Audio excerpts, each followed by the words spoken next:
Student-led conferences are a truly powerful practice that essentially replace traditional parent-teacher conferences. So in the traditional parent-teacher conferences, school holds a time where parents are invited to come in and meet with teachers and typically receive report cards. Students are sometimes part of that process, sometimes not part of that process, and it's very much, in my experience, an ad hoc kind of thing.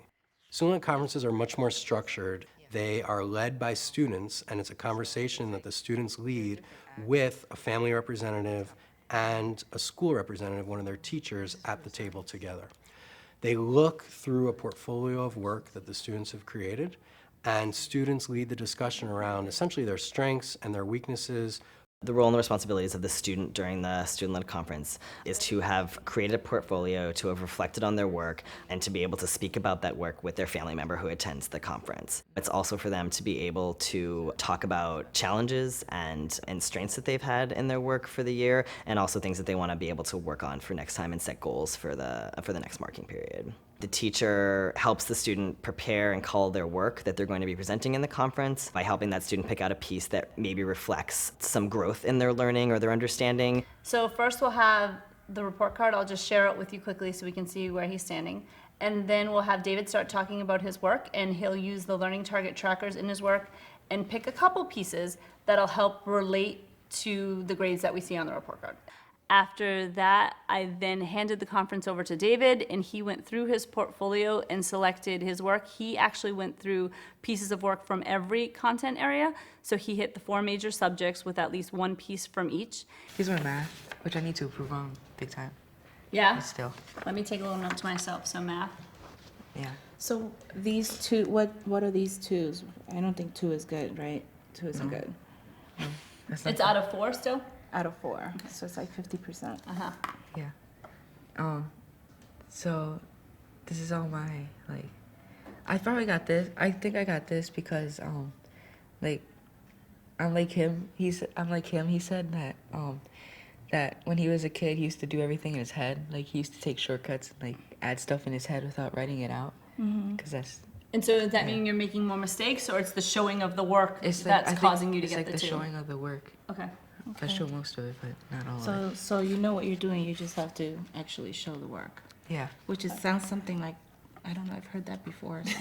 So show your work.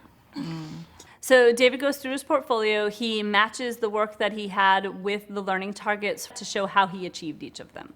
We had to write a poem every day, which, yeah. I laugh because I've been getting a lot of silly poems. So, yeah. And so I see that that goes back to one of these learning targets right here. Can you read that one for us, David?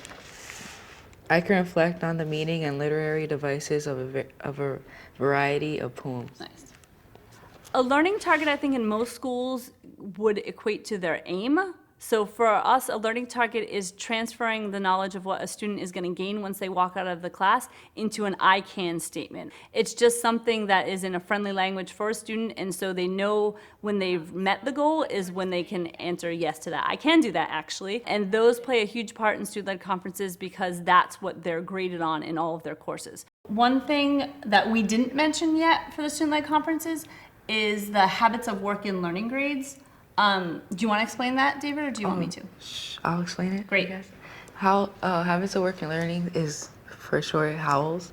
It's like how you like your behavior and like not necessarily your grade, but like how you like do it, like your effort and stuff like that, and how you like participating and stuff. So we make those goals and we try to pick a date on which we'll achieve those goals. So once we've decided all of that, I'll actually go back later and type those up and send those to his mother.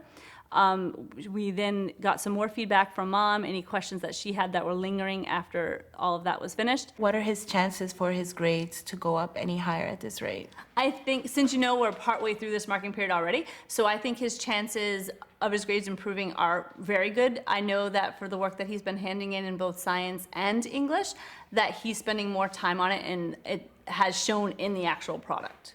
So I think there's at least an improvement in those grades. I haven't really checked in with the showing of the work in math, but I can definitely pop in and find out about that, and I can send you an email and let you know how that's going. I think there's several things that schools need to keep in mind as they're thinking about potentially doing this. One is that there needs to be time built in for teachers to be trained on how to run student-led conferences, and in our school at least, teams of teachers to work collaboratively on how to organize vis-a-vis student-led conferences. And there also needs to be time for student-led conferences to happen. We've also built in a lot of professional development time for teachers, either by paying teachers per session to work additional hours, or by doing during common planning time built into school schedules, where we're training teachers on what exactly student-led conferences entail, what needs to happen during student-led conferences, and then working backwards from there, all of the steps along the way that teachers along with kids will need to implement to make sure that we're ready to go come student-led conference day. We support teachers in preparing for student-led conferences in a number of ways. We have developed a student-led conference handbook that was written by a teacher at our school. In addition to that, we have team leaders on every grade, and all of the team leaders are teachers that have taught in the school before for the student-led conferences. I think the benefits of the student-led conferences on my teaching helps me to see each individual student in a way that perhaps I didn't see before. I get to see how they follow the process of learning and not necessarily what the end product is, but how they accomplish that end product. So each of the small steps, and it helps me to really focus on those smaller steps in my teaching as opposed to just jumping ahead of what I want to be the end point. I think the benefits for the students from that student-led conferences is that they have to learn how to reflect on their learning, and they have to learn how to talk about their learning. Instead of just doing the pieces, now they have to do that metacognitive piece where they actually think about their learning. My impressions with the student-led conferences is that it really puts it on the student to assess where they are and take responsibility from where they've been to where they're going. And when would you like to check in with this? In 1 week, in 2 weeks? Like monthly. Monthly? So we can do a monthly check-in? Just making the student kind of review their work, and even in the process of doing their work, knowing that at some point they're going to have to explain that to mom or dad or whoever the caretaker may be in front of their teacher, puts a lot of responsibility on the student, and I like that. The student-led conferences have given us an opportunity to talk about education. It's really made it easier for us and improved the way we talk about it together. The SLCs have encouraged me to do better because I know that my parents are gonna come and see my work, and I want to make them proud. Over the course of education, kids are moving in some ways from a very dependent mode to a much more independent mode as they progress through elementary, middle, high school, and college. And student-led conferences connect right to that. And so from the teacher perspective, student-led conferences give the teachers a way, a means to that end, if you will, a way to work with kids to start to move toward more independence in their academic careers.